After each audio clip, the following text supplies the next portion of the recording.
Welcome back to the Peruvian Waltz Podcast. I am your host, Brian Birdie, and I'm joining you here from Lima. No special introductions this time. Let's just get on with it. First of all, we have Michael back on. How are you, Michael? You're also joining us in Lima.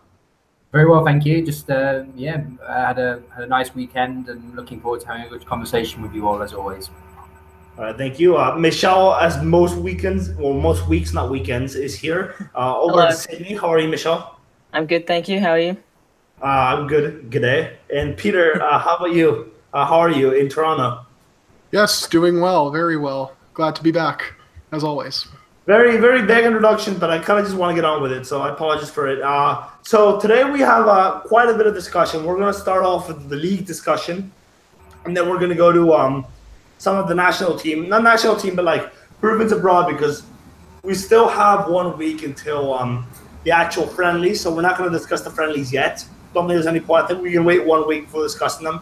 And for now, we're going to discuss the Pasta Partido, which Cristal has just won. So I don't think I should ask the deserved champions, because the answer is going to be yes from everyone. I mean, there are deserved champions, let's be fair. We've been saying it for the past 2 weeks. And now I think we can talk about the Clausura a little bit. So I think the general consensus that we agree that Cristal is going to win. If you want to say something otherwise, then you can say it when I let you guys talk. But what do you think our team is gonna give Cristal a fight? I'll let Michael start. What teams do you think are gonna give Cristal a fight this Clausura? Well, I mean, I think Alianza, isn't it? Alianza have got better and they've got closer. The summer tournament they played was terrible. But I think in the Apertura, I think they have actually got a little bit closer to Cristal. I mean, if you look at the stats, they're still a bit away, aren't they? I mean, Cristal were the best team by a distance. They were the team that scored the most goals, they were the team that conceded the least goals. They were the team that won the most games. But I think with Alianza, they've finally got a striker who I think is going to score them some goals.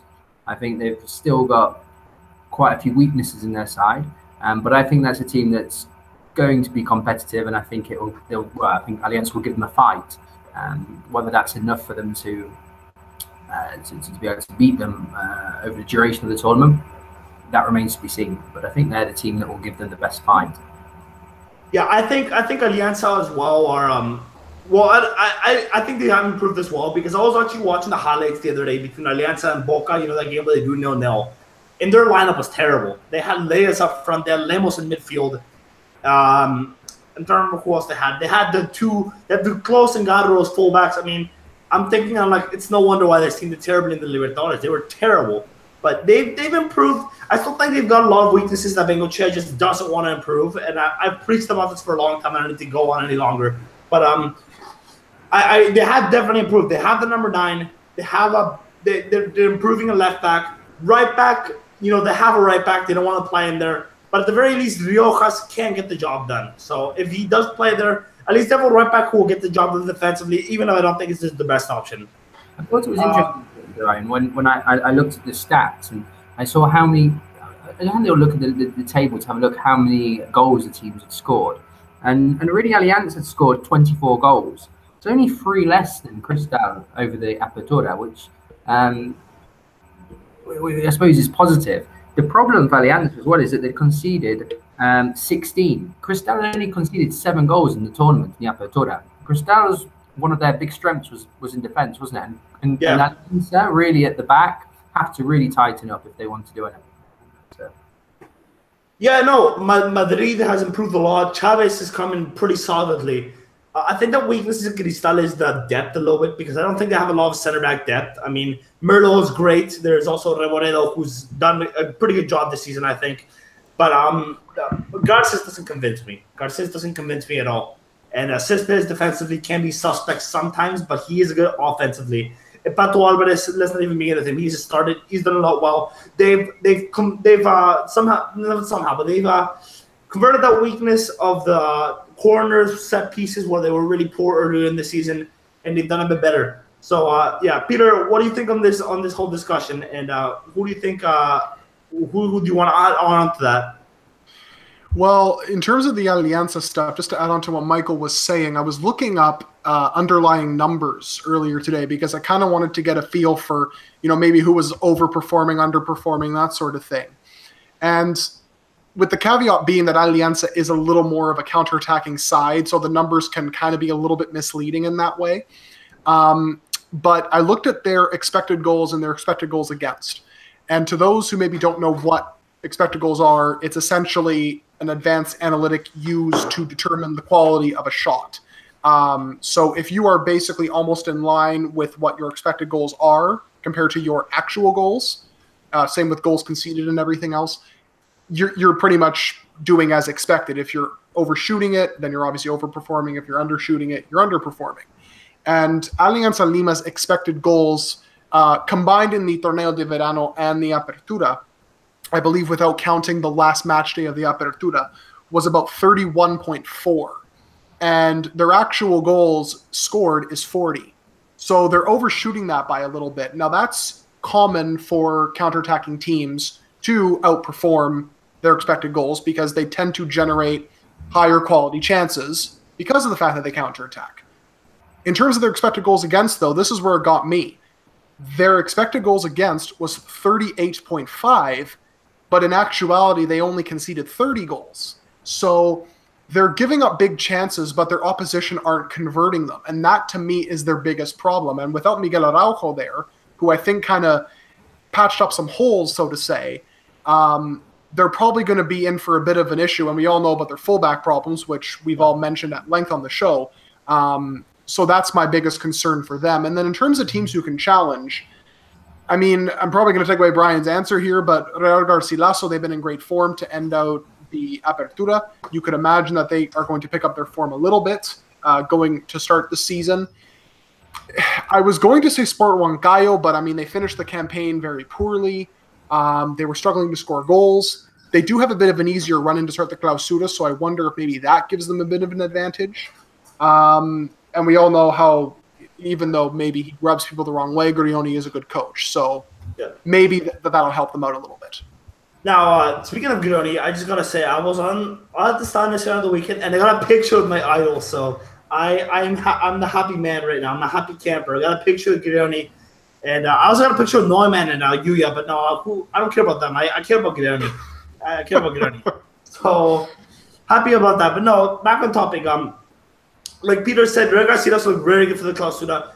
On the show, we have trashed on Real Garcilaso in the past because of the awful Libertadores campaign. We were saying, we were being very harsh on them. We were saying that they're worse than Alianza Lima in the Copa Libertadores despite the points difference. And the only reason they were getting points is of the home advantage.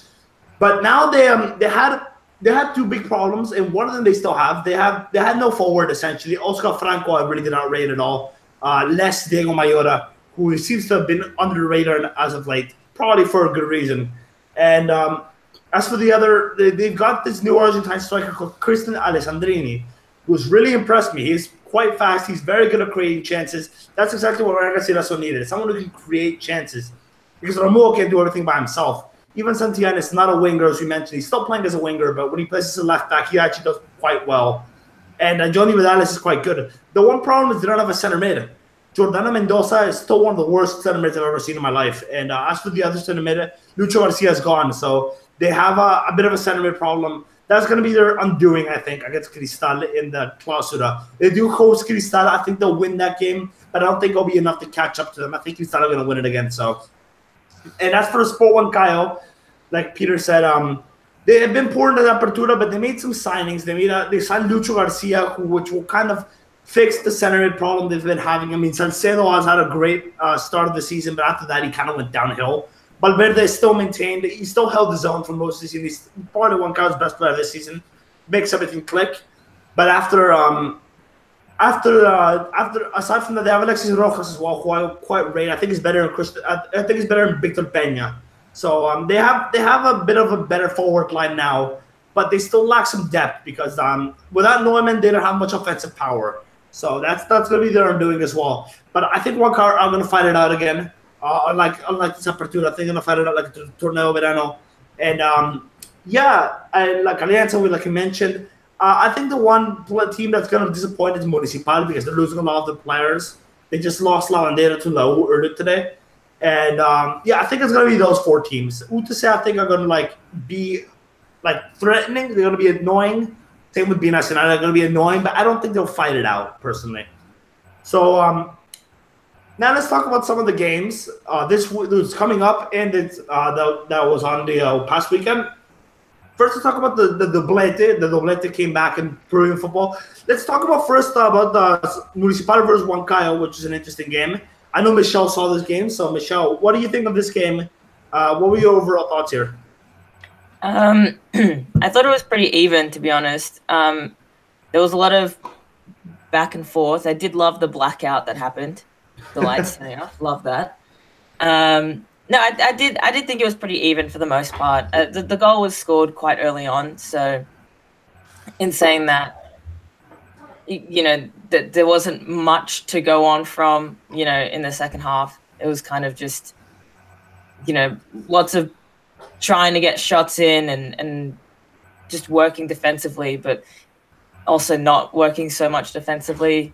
I feel like for me, when I watch Peruvian football, a lot of it is quite attacking and not a lot of defensive work. So, but yeah, it was pretty good to watch. But like I said, it was quite even. So it could have gone either way. And I thought that game Beach did really well to nullify Neumann, because I know we were talking about this earlier, Michelle, that you told me that Neumann was not doing much in the game. I agree with that. I think Vilches did nullify him. Vilches was one who really surprised me this Apertura. Like some people were talking a while about him in the Torneo Verano, but they surprised me. The other game was Sport Boys versus Unión Comercio, where Unión Comercio just destroyed them in the counterattack. And it was Minbella's in good form. Minbella is really performing here. But as for the other games, I guess we can talk about Michael. You went to Alianza this weekend, I'm pretty sure. No, you did. I'm not pretty sure. I know you did. What did you think of that game? Because that game obviously wasn't on TV until later in the day. No, I mean, I think the TV production agencies did a good job in not telling that. I don't think they missed the deal. It was a funny game actually. It was a funny atmosphere because it was a very sparse crowd. There was a little bit of a problem outside the stadium where in between the Barra, well, one group were very angry at another part of the Barra for not attending so many games during the Apertura. So for the first few minutes of the game, you could see in the stadium people were looking over the top to see what was going on the street behind the ground rather than what was going on in the game. And in fact, some people a lot of the Barra just didn't come into the game. They essentially went on strike. So when the game actually got started, Alianza started well, had a good chance. Afonso scored after about 20 minutes. It was a nice header from a nice cross from the left. And I thought Alianza were really going to go on. But in fact, it was by Mina Final who equalised in about half an hour from quite a good shot from long distance. Binacional disappointed me a little bit, if I'm being honest. I'd seen them play against Cristal the week previously, and I thought they played really, really well. Yeah, on Sunday, I don't think they offered too much. They have Andy Pollard. I think Brian, you've talked about him previously. Yes. He showed a few glimpses of some real quality, but probably didn't impose himself on the game that much, and he was brought up actually in the second half. So it was 1-1 at half time, and it was a corner that won it. It was a corner, and Fuentes got his head on it, and it was a really powerful header. Apart from that, the fans, I think they were happy that Alianza had won the game, of course, but there was just a sense of disappointment that they obviously hadn't beaten UTC and it hadn't gone to the last game, and Alianza were in control, but they never dominate, and I do think they lack. Not just at the back, I mean, they're weak, but I think they lack in the midfield someone just to get hold of it. I think Crufado was slow. I think they lack someone to get hold of the ball and to really create and to cause some magic and to link up with Afonso. So I think they're a bit lacking, really. And the game was a little bit disappointing. There wasn't so much atmosphere in the stadium.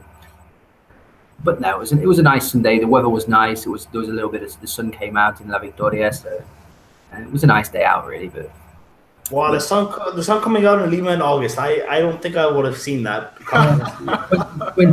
20 minutes. For about 20 minutes, the sun came out. And Okay, no. Now, the next bit I want to talk about before we talk about upcoming games, because there's two games in particular that I really want to discuss. I want to talk about a little bit about UTC, who I analyzed tactically the other day. Not the other day, yesterday, which I guess it's still the other day. But I want to talk about with Peter a little bit personally about what do you think the expectations are for the Clausura? Because personally, I think I mentioned them earlier that they're going to be annoying, but I don't think they're going to challenge this time. I mean, that was kind of the case this tournament. I mean, they were annoying, but they finished fifth. They finished quite high up in the table, but they never really challenged Cristal. Let's be honest. They were quite behind for most of it. But I guess we could say, what difference do we see from UTC now earlier to the one we saw against Frepla Juniors, where we praised so much and then we trashed them after they lost 4-0 in Uruguay? What do you think is the difference? There's been a couple of major differences from them. First of all, I think the biggest issue with them, at least to start the season, is exactly that. It was the start of the season. They were dealing with, obviously, that terrible stadium situation. They were never really settled. And I think there was a little bit of uncertainty in that regard. And I think once that kind of settled down a little bit, you saw the team kind of return to what they were last season. And it's no surprise now that they are fighting for a Sudamericana spot. I think at the end of the day, that's their expectation, is to finish in those, top 6, top 7 positions, and get into continental competition.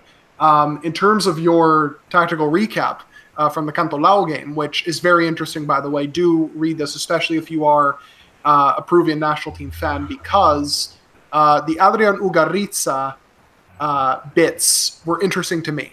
Because when you watched him with La U and when you watched him with the youth national teams, you could see that he had the size to be able to hold up play and to get other teammates involved. Goal scoring wise, maybe not the greatest. Those traits are now being utilized far, far better at UTC. And I don't want to get too far ahead of myself, but if he can stay consistent for, let's say, another year and a half and do that role, is he a potential Paolo replacement in the future? It's very possible. Probably needs to get a little bit better in terms of his finishing and his composure in the box. But I think other than that, he has all the tools to be able to be that kind of player. I don't know what you think, though, Brian. Do you think that's accurate? I was actually having a discussion the other day, and one Universitario fan didn't understand why they were throwing flowers around Ugarriza. I'm saying that sarcastically because that's what he said. But they said the only Peruvian scorer that scores goals in the league is Hernan Rengifo. And then if you look at the stats, Ugarriza actually has more goals than Hernan Rengifo this season. So that's quite an interesting thing. But I personally don't think he's gonna go abroad yet. I mean, I don't want to just undo your argument, Peter, because it's just my personal hunch. It's nothing more. But I think right now I do see a future in him, but I want to see how things go first before I say anything.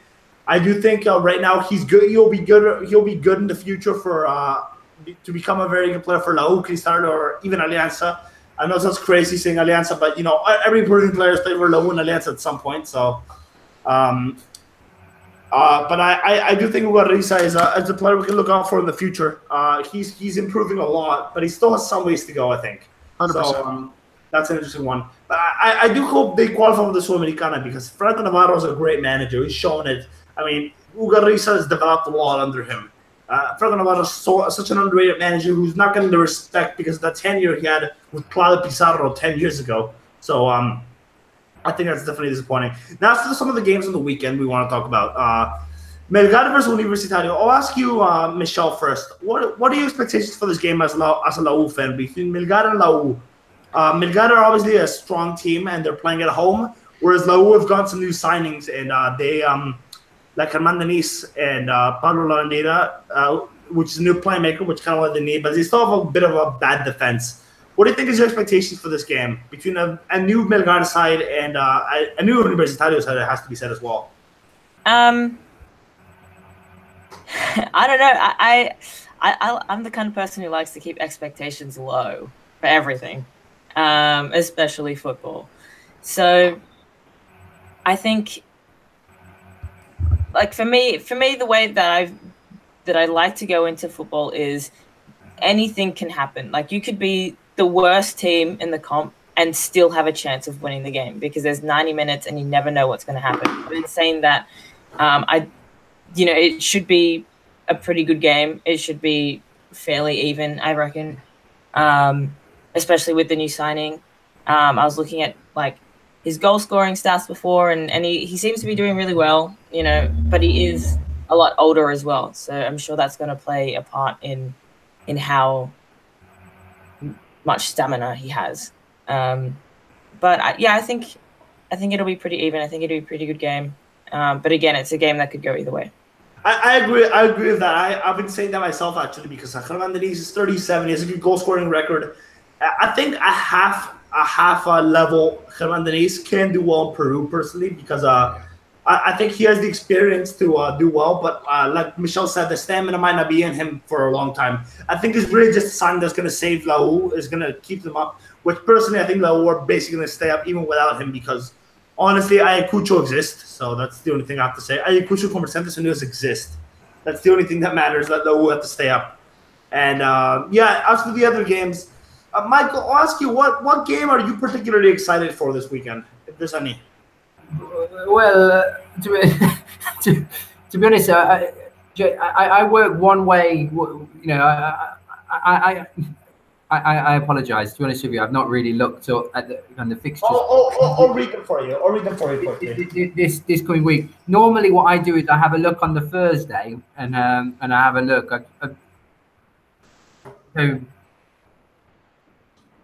Wait, can you hear me? Yeah, no, I can hear you. Yeah.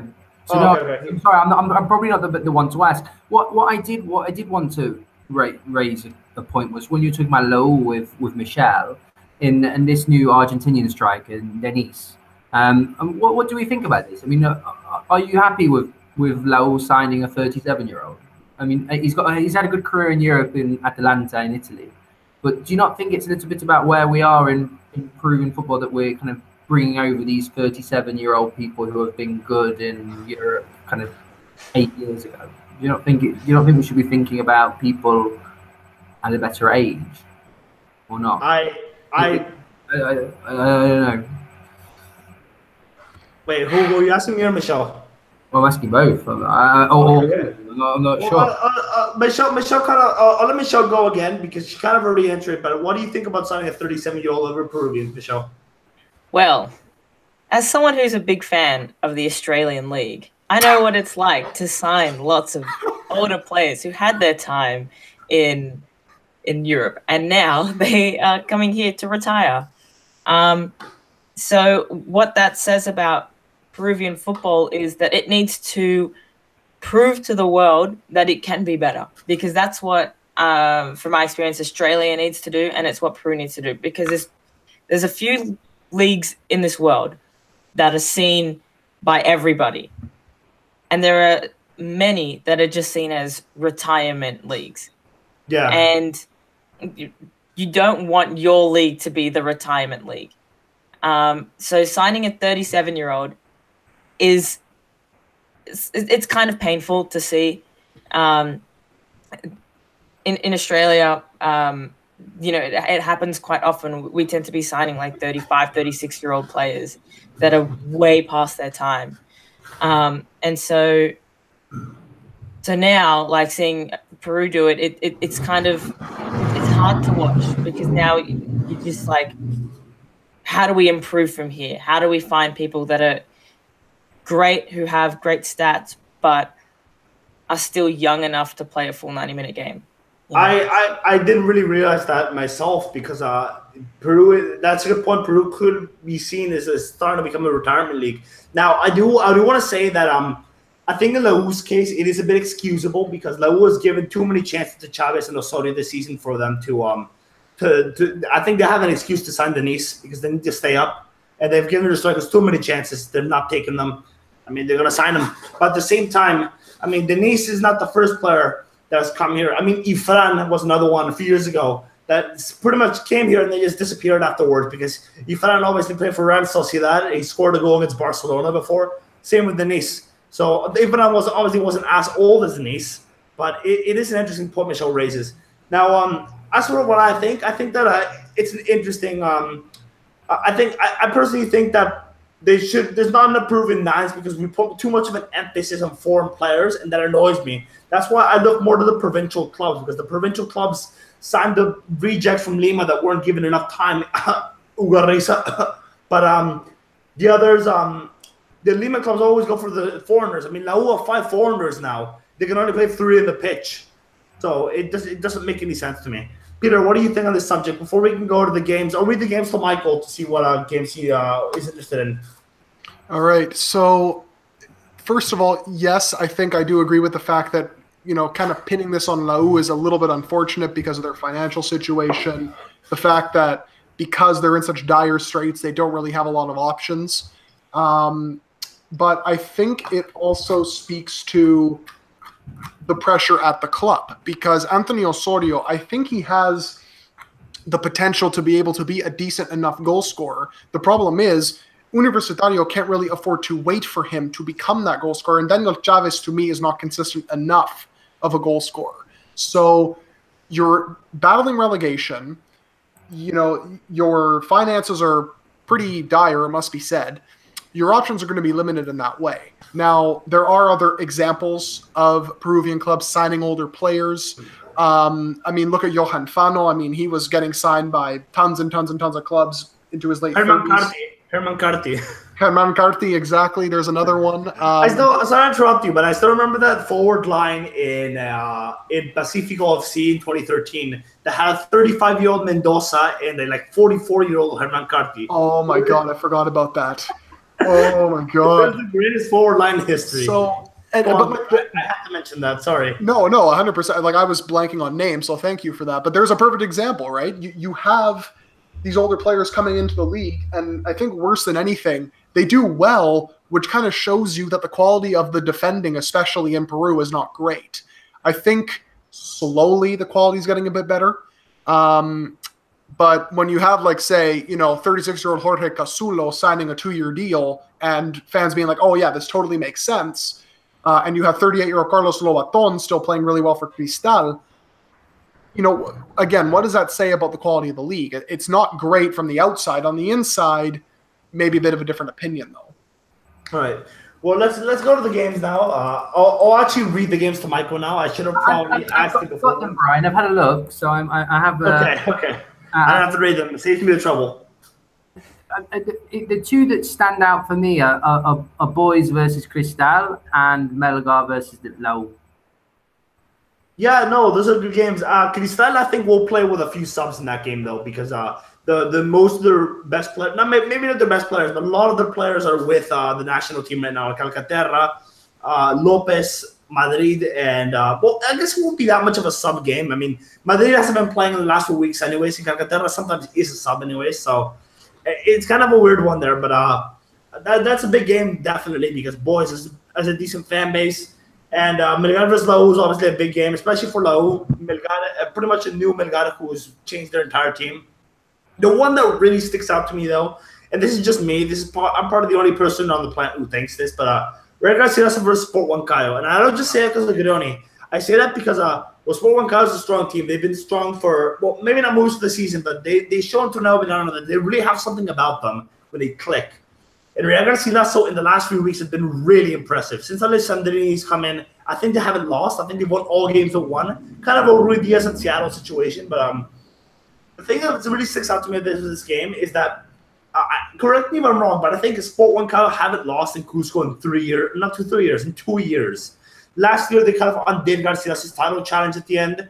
And this year, they beat them 3-0 to get the Torneo Verano final. So that's going to be an interesting one. That's a game that really sticks out to me. Peter, what about you? I do agree with that. I do like the fact that you got a little bit of history there with Grioni. And, these are two teams that I think are experiencing differing fortunes, at least towards the end of the Apertura. So you kind of wonder, is there going to be a bit of a shift? But look, not to be repetitive, to me, the game to watch is Lau Melgar, and it's for the reasons that there's so much unpredictability about it. Lau, to me, I like that Cordova has implemented a clear system and he's working on trying to execute it. The problem is I don't think he has all the players to be able to give himself the complete result, if you know what I mean. The defense, I think, is not too comfortable on the ball. You can get around that. We've seen Peru play with a really nice, slick possession-style game with Alberto Rodriguez and Christian Ramos as the center backs. It's not the end of the world. I think bringing La Bandera is huge because even though they were good at creating chances centrally, I think they struggled a little bit. And then we all know that Denise feels a huge need because they need to score goals. They really struggled in the box. And it's a tough game because I believe the game is away in Arequipa. So even though Melgar is a little bit changed, I think it's going to be a good test for them to see maybe how these pieces fit in. It's not going to be the end of the world because it's the first game with these signings. But, Universitario fans are not necessarily patient, are they? No. Well, anyways, I guess now I just looked at the time and I think we should get moving. I did want to talk about the Segunda División just slightly, and I think this is just going to be very brief. It's going to be just me and Peter for this one, just because I didn't really let Michelle and Michael know much about this one. So, yeah, sorry for you two. You'll be back in 2 minutes, 3 minutes. So, yeah. Peter, what do you make of Segunda right now? Right now, Cesar Vallejo is leading, and we all know how they have that playoff system. But I think Cienciano have looked the best team. I mean, Cienciano even won in Trujillo a while back.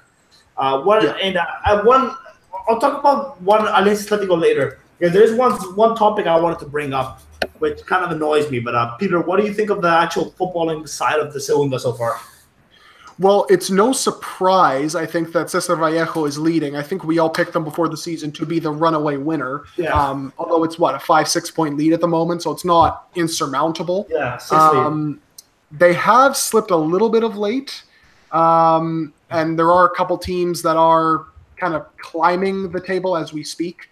But to me, I think one of the real noticeable things, and I personally love this because we've all heard about how there's a lack of quality strikers coming through in the Primera División. Well, the Segunda, two of the top scorers in the league right now are 22 and 20 years old, and they're Peruvian. I should mention that Curiel, the second top scorer, has actually moved. I forget to where, but he's actually in a Primera club right now. I'll look it up while Peter keeps talking. That's right. Actually, I think I read that the other day as well. Comerciantes Unidos. He picked the wrong club, though. So. Oh, geez. That's okay.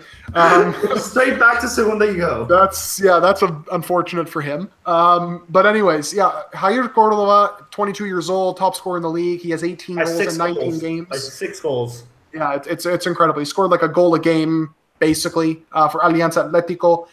He played, I think, half the season last year for them when they were in the Descentralizado, the first division.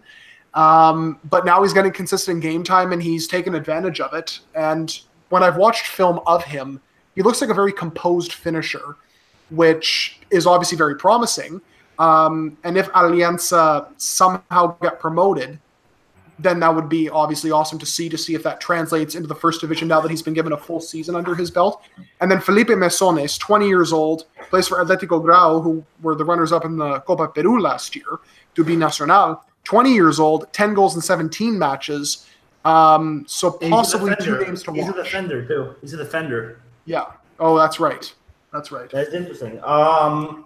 Well, I was going to say Jair Cordova myself. 6 of his goals came in one match, to be fair. But he's still impressing a lot. Yeah, let's still consistent. And, it's been an interesting one. I think that the team that really surprised me as Alianza Atlético, because I remember earlier in the season, I didn't fancy the chances at all. I thought they were going to go down, but no, they're actually on fighting to go up. They're in 7th right now, and they have the playoff, of course, that they can win it at.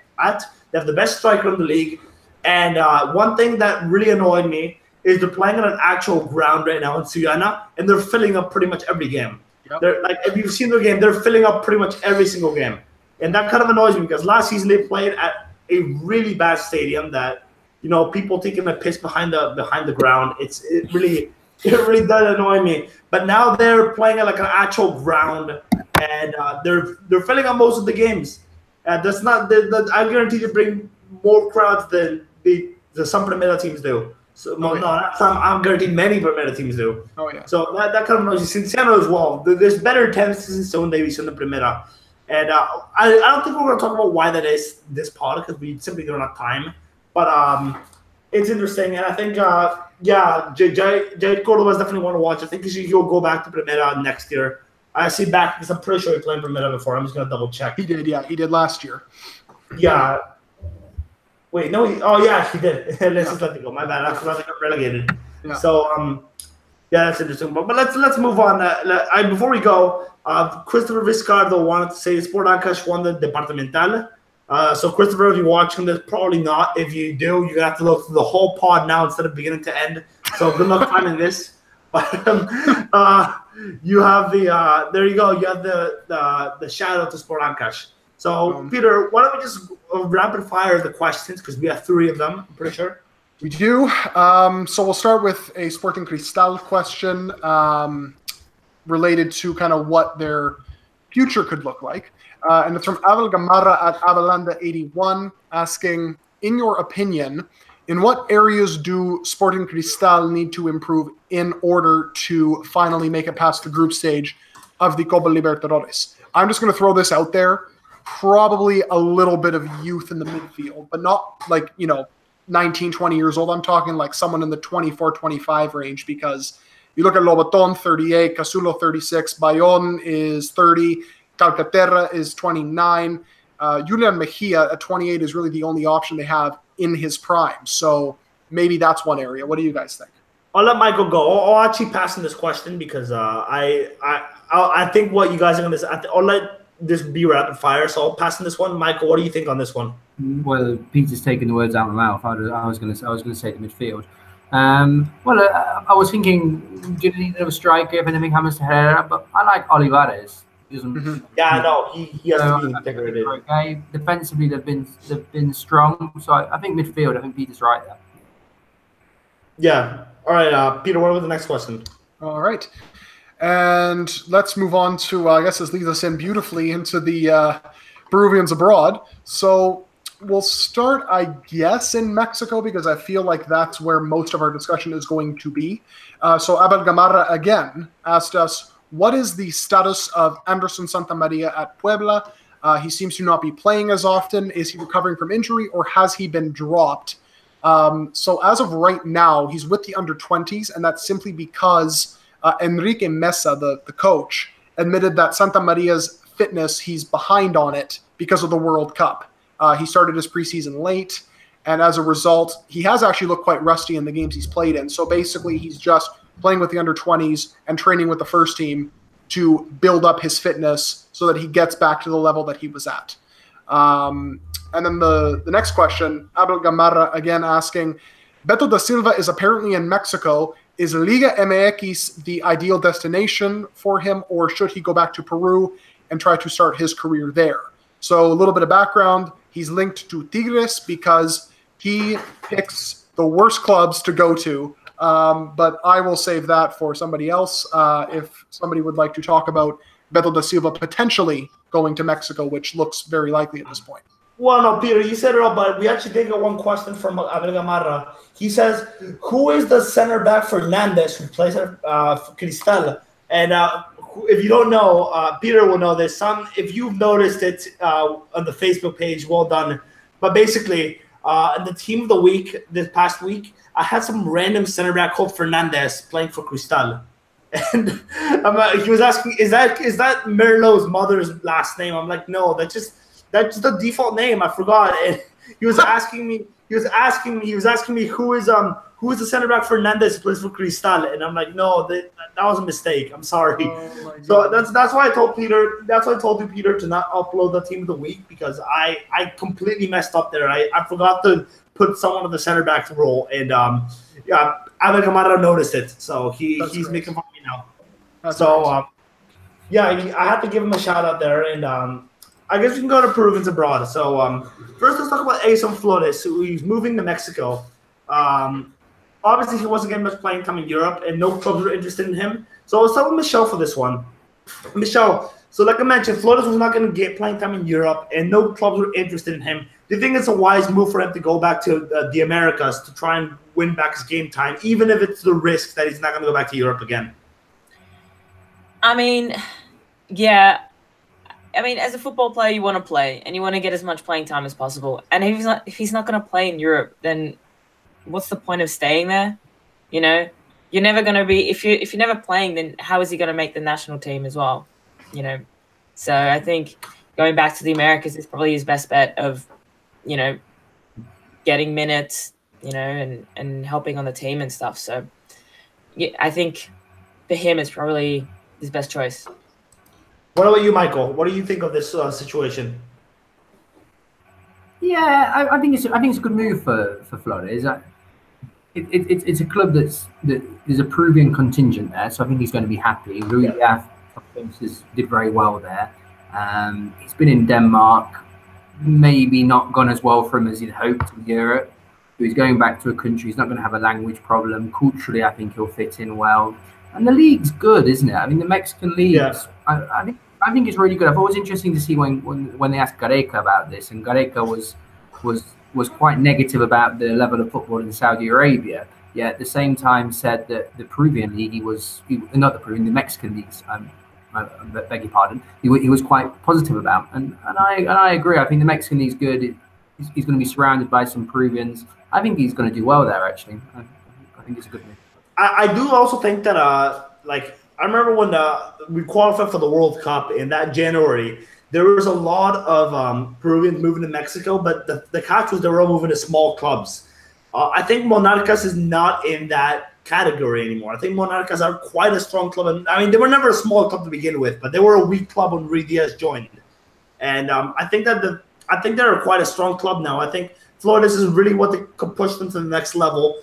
Maybe they can win a championship now because Tigres don't look that strong this year, especially with the whole Tuca Ferretti going to Mexico thing. I don't know how that's going to affect his time at Tigres. If at all, Peter can correct me on that later. But I think that the whole Tigres thing is interesting. And the Club America have never struck me as world beaters. Like every time I've seen them, they've always disappointed me. And this season is no different. So I think that is an interesting one. I definitely think that Flores has made the right move because Monarcas is quite a good club, like I said. They trust Peruvians there. They've had many Peruvians in the past. Chori Palacios, Andres Mendoza, Ruiz Diaz. The only one that's really not worked out for them is Andy Polo. And Flores is not going to be like Polo. Flores is better than Polo. So I think that this is a good move for him. Peter, what do you think? I guess you could describe the whole Tuca Ferretti situation very briefly. Yeah, so Tuca Ferretti is going to be coaching both teams. It's just for these next friendlies, basically. He'll still be coaching Tigres. He'll be fully committed to that. I don't think he wants to commit long-term to them. He never has been interested in coaching Mexico, and good on him because that can be a complete and utter chaotic mess when you are the coach of the Mexican national team, but I digress. In terms of Flores' move, of course it's a positive.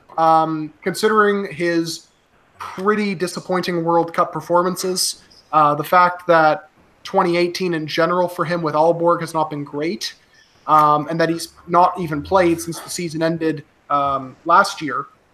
I think the fact that he got a move to Mexico is amazing for him, and it should be able to help rekindle a little bit of that form. The fact that he's, as Michael mentioned, the fact that he's with other Peruvians, the fact that he's in a country where you think he can fit in a lot better culturally compared to Denmark, that should definitely help him a lot more. And who knows, maybe if he impresses at Monarcas, it can earn him another move to Europe, maybe to a slightly better club, if not a better league, than Denmark. But it was imperative that he got to a team and play. That was one of two players who I think really needed a transfer. The other one being Miguel Trauco, who looks like is going to be going to Fenerbahce.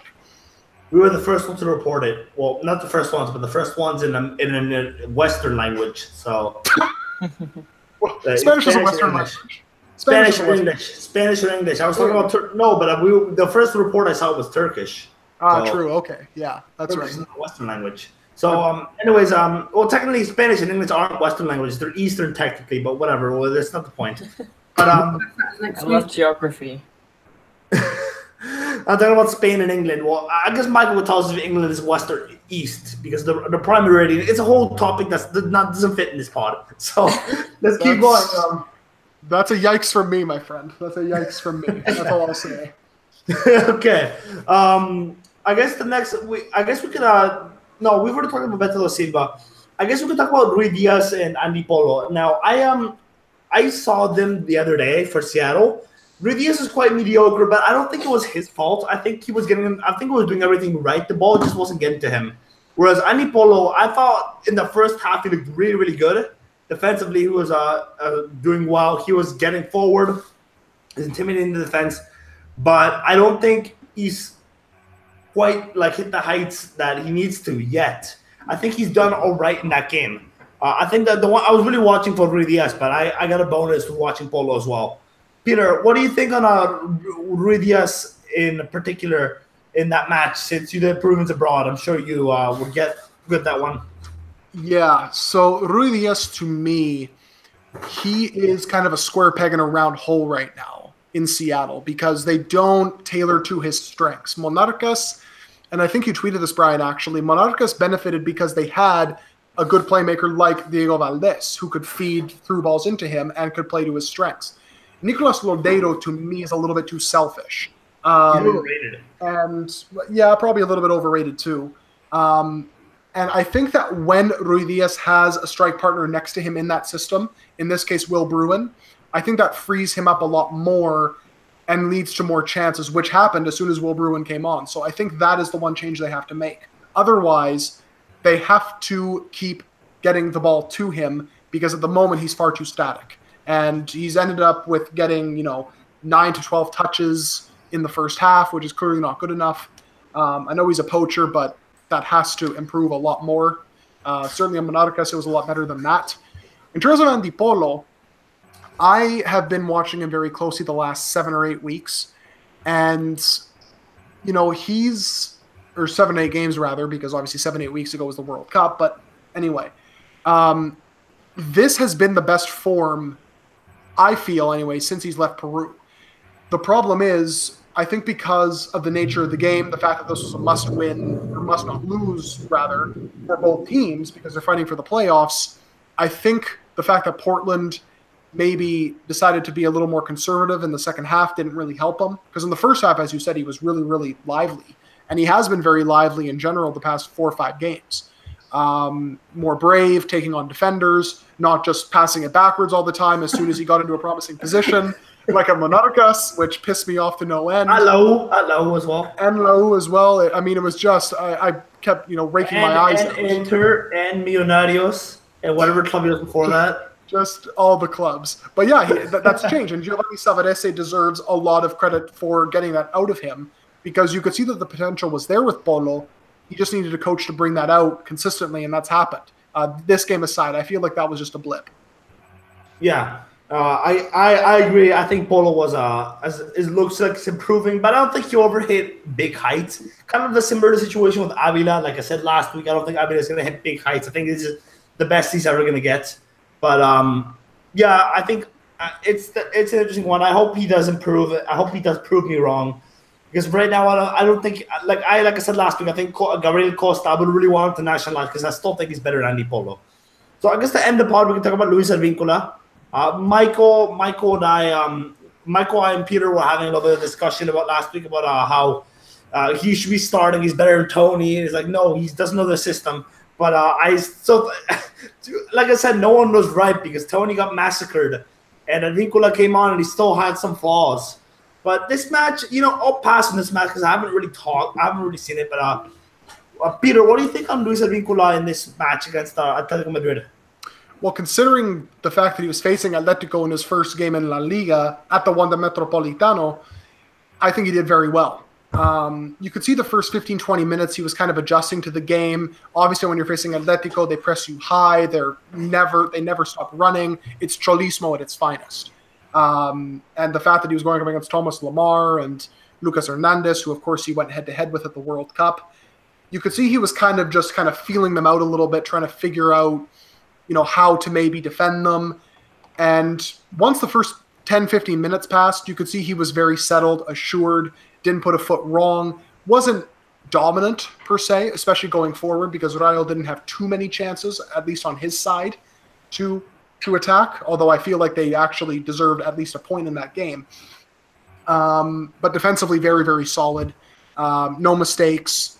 And that, to me, is a positive, especially considering you're facing one of the top teams in the country, and you are away at that. So a positive start for him. And next week against Athletic Club, you would imagine he's going to have a little bit of a better showing, at least offensively. All right, and I'm going to stand by for this last bit of the pod. I'll let Michelle and Michael talk last. So I have questions for both of you, so I'll ask Michelle first. Michelle, Avicula is always looking for a small club in Spain, and some people were doubtful. But do you think it's a good thing that he's playing at a small club, even if he's going to have like little cover or less quality and support, and he might not get as much reward? But do you think it's good that he's coming up against top position week in and week out, like Barcelona, Atletico Madrid, Real Madrid, etc.? Yeah, I think it doesn't matter how big your club is when you're playing in such a big league, because if you are playing in such a big club, the chance of you playing is so minimal. Whereas like when you play for a smaller club, you actually have much more time to actually play the game and get minutes and help with your team. So I think him playing in a smaller club is probably a great thing, and he's going up against some of the best teams in the world. So I think there's great experience and just a lot of learning opportunities there for him. So, right. I think it's pretty good. All right, Michael, to end the pod, I guess we could say, what do you think? Do you think Advíncula is a bit too old now, or do you think he can build up from here from Rayo? No, look, I think it's a good move for him. We say Rayo is a small club, and it is, because Vallecas, of course, is a very working class area in the south of Madrid. But bear in mind that Madrid's a big city, and there's a lot of fans of Atleti or Real who go to Vallecas to watch them play as well, who are going to watch Rayo. So Rayo actually in Spain will get a bit more coverage maybe definitely than Huesca will, or Huesca or some of the other teams that are, Leganés and Rayo. By being in Madrid, I think they do actually get a little bit more coverage than some of the other smaller clubs in other parts of Spain. Maybe even more than Celta Vigo. Look, he's at a place where he's going to be in a team that we'll see. I mean, it looks like it's going to be a hard season for them, especially. I don't know if you've seen the game against Athletic Club's been suspended, and they're not going to be able to play in their own stadium. No, that's right. Yeah. Have you seen this week? Because there's been a problem with the ground where there's fans obviously had some incidents and accidents in the ground. The ground's not in good state. I think the Madrid municipality they're in arguments with Rayo about whose fault it is. But the consequence is, I think, till the end of October, Rayo are now looking for another place to play. I think Getafe has said, no, you can't play in our ground.